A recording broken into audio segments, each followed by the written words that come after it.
Welcome to Successful Trading for March the 25th, 2020 market recap. So today our title could be, or the theme could be, some stock have to go up because they are so beaten down. So we are going to go through a few stocks that I think are worth putting high on your watch list, and I'm going to show my worst trade of the day and my best trade of the day. Without any further ado, let us go ahead and get started. All right, very good.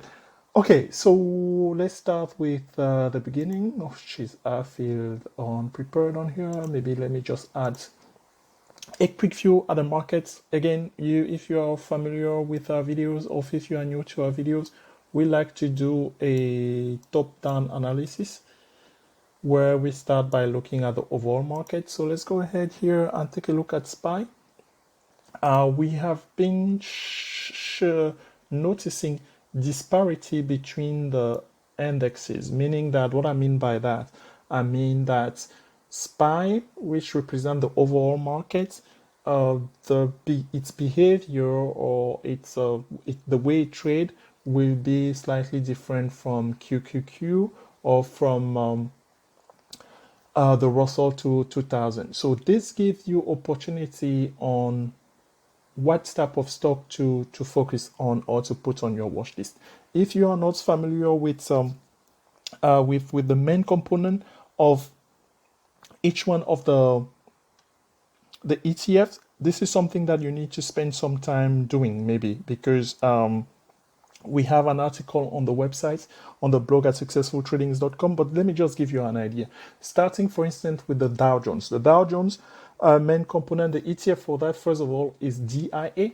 I think I don't talk about it that much because, quite frankly, I don't trade it that much. I spent time today actually looking at it because it was the highest gainer overall. So you know how I like to focus on those type of analysis. So if we go, we have to move this. So DIA here at the bottom, the market closed bullish today. So maybe that's not a good idea for me to go there, but I can look at it here. So DIA, if I go to the daily charts, what was the action dodges? It will help if I just protect. I keep putting the MACD on there, guys, just to remind ourselves of things that we have been seeing, right? So look at the candle for the daily. I'm going to bring my mouth there, so just bear with me, a recalcitrant mouth. So it gapped up from yesterday. Yes, granted, I mean, this market is still playing games, so hard to come fill the gap, but this move is huge for this ETF. So for the most part of the day, if we go to the 15 minutes, it was actually gaining like higher than 6%. And here, what happened is, as usual, the algo decided to sell the market off. Really, that's what happened. So they sold the market off big time during the last 30 minutes. But DIA was the leading one. As far as SPY, if we go to the daily chart, first of all, notice how we closed again above this green exponential moving average 20 period. That's important. We talked about it yesterday. As long as we keep saying now going above it, obviously on different time frame it will be different. As far as the daily, on the 4 hours, where are we? On the 4 hours, okay. We just try to attack the exponential moving average 20. That's the yellow one. The green one is the exponential moving average 50 period.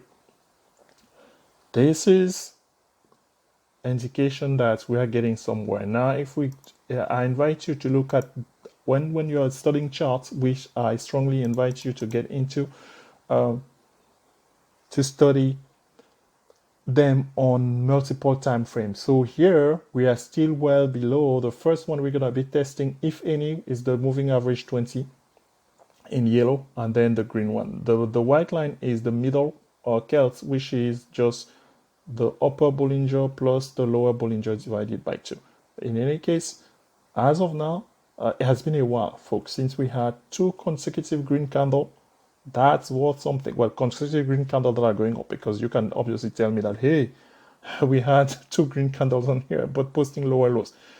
So here we are posting higher lows. So the low here was 218. The low here was, okay, that will help Telex if you move this camera. Okay, so the low here was 218. I'm reading this thing here, guys. 218 here, 233, and today the low was 239, while at the same time we're posting higher highs. So far this week the high was 229, yesterday high was 244, 256 was the high today. By continuation, I'm not saying that that's gonna happen, but we are trying to get out of this box here. So really, to be honest with you, if we were to close above 250 today, would have been very bullish, but we did not. They decided to sell it off in the last 30 minutes. So it's anybody guess, but let's say sometime next week, if this trend is to continue, we may well be attacking these lines, and that will be a bullish action movement under. So while that's going on, there are plenty of stock that you can take a look at. Let me just go through some of them quickly. Oh, this is actually the 4 hours. So if this is the daily. So some of the stock that I'm seeing that are moving, this is one of them. I have not traded this yet, so I watched this thing go from here because I'm very familiar with this stock. I used to trade it a while back. While the reason why I haven't been I have been hesitant on this stock to trade options on it. It's because of the volatility. So trying to find, I like stock options that are liquid, meaning that where I don't have to guess where to sell when I need to sell. I mean, the stock is up over 12%, and these are the gains that you're getting with this type of spread. They are too wild, and then we don't have enough volume here for the most part. This is for April, just to give you some. Actually, that was this for? Yeah, this was for option expiring today. So Wynn is not a stock. Look, volume here is not that enticing, to be honest with you. So if I were to nibble onto this, I will be taking something like in May. A good price for me here will be 100, over 100, because I know that that's old support there at some point, but I didn't spend time on it. I was discouraged when I tried to study this and seeing that the spread are just too much. So that's not maybe a good, but it has been moving the whole week long. You saw the chart. The other one is Royal Caribbean, RCL. If we go here on the chart before we go to the options and do maybe do side by side again, we went from 24 open, it went to 45 today, so it's gapping up every day. This yesterday I was this close. I put an order into trying to get them. I didn't get a fill. I was looking for, what was I looking for? I'm gonna show you exactly what I was looking for yesterday on this one. I was looking for the April 60 calls. Yeah, the bid was 50. The ask was maybe 60 or something. I didn't get a fill. Actually, shame on me, because they made over 300% today. Yes, folks.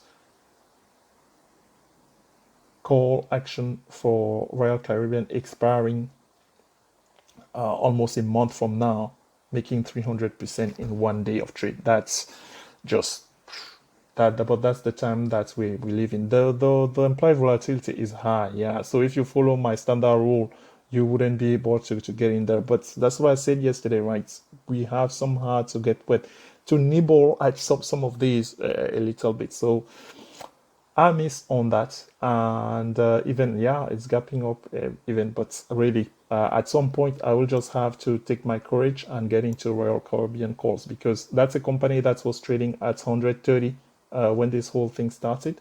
So I know, I mean, I'm not trading the fundamentals, I'm just trading the price. So if this price action continue, and this year, I'm gonna be talking about this over the next 2 weeks, the MACD crossing over here on this one. So if that goes with the price going above the moving averages, then that will signal call. So yeah, trading at 120, let's say even conservatively 110, and currently trading at $42. It has a long way to go. Still plenty of money to be made, folks, on a stock like this one. So let's see, what was my disappointment of the day? My disappointment of the day, horrible trading on my parts on Microsoft. Not good. Not good at all. So if I go to the 15-minute charts, what was the action for me here? Yeah, I guess I had a little bit case of FOMO because I entered somewhere here for calls. That wasn't a good idea. So I had to struggle with it. And then I said, okay, fine. Let me maybe then take puts. So I had a struggle going on. Oh boy, that was very disappointing throughout all of this. And then eventually the call side went up. So I sold it. I sold it just shy of 154. Yeah, the call side made the money, but with the money that I lost on the puts, I was even. I was breaking even. And then after this consolidation here, my thoughts was okay, fine. I'm going to nibble into some 157 and a half call. That was a bad idea because the market just crushed me. So that's one. I left it on. I left it on because this price action where the algo sell at the end, we have seen it before. So let's see what happened on there. So it wasn't much. It was just one contract, but that was my bad trade of the day. My good or excellent trade of the day is we talked about it yesterday. XOM. So I had calls overnight. So I had a swing position on call for 36 calls. So that's a good feeling when you wake up in the morning and your options are already in the money because it opened at 36.51. So as it was going up here, I sold them at 38 something. I sold those 36 calls. And then I got some puts. So I was wise actually on this one. I got some puts, 36 puts. I traded them down all the way. And I think somewhere here I sold them for a profit. And then I got me into next week 41 calls because this stock, just like many others, I mean, they all have the same pattern. Have you seen this? Same pattern. So if price start going up, so for next week conservatively, and they were actually providing me great gains. So I was embarrassed because should I take the profit right away or anything? So I took some partial profit. I think I sold 1/3 of the 41 calls, and then I strangle it because I don't trust this market right now. So I have that position for next week, but I'm protecting it with some puts. I think I'm using the 36 puts or 37 puts, so something like that. So we will see tomorrow. Thursday is usually known as payday. That's the best day to trade stock. If you don't know, we have written that in our blog at successfultrading.com. So, and what the last one for the road is what? Oh, the last one for the road is the long position that we have, long calls that we have on IWM, right? They did great, but again, decision making time. I left them on because this one. Remember yesterday we described that I bought some of the contract at 13 cents. So today they reached like $1.40. So that's a 10 bagger right there. Yeah, it didn't last, guys. Just like the rest of the market, in the last 15 minutes, they sold them off big time. But I mean, that position is still gaining. I mean, I bought them at 13 cents and some of them maybe at 30 cents. Right now, those at 30 cents, they're almost over, they have more than double. So I'm leaving them on there because if the market is ready to start regaining something, I'm not saying that it's going to do that because we are struggling just to get above this box here. But if we start going at these levels or it cross, you see this, the Russell 2K hasn't crossed yet. So that's what will get us to come back. Maybe in tomorrow's daily market recap, we are going to be showcasing what's IWM, XOM, who else? We talked about RCL, Royal Caribbean, and Wynn. Wynn is tricky one to trade, and maybe Microsoft. A little bit, I was checking BA, what's going on with BA. It's a difficult one to trade. If for me, as of now, if I were to take anything on there, I will really take long-term view on just very cheap calls. But I haven't made that decision yet. So we will have to come back to see tomorrow. what a new day of trading has given us. Thank you for your time. Thank you for following the daily market recap, and we hope to talk to you soon. Have a good day and talk to you soon. Bye bye.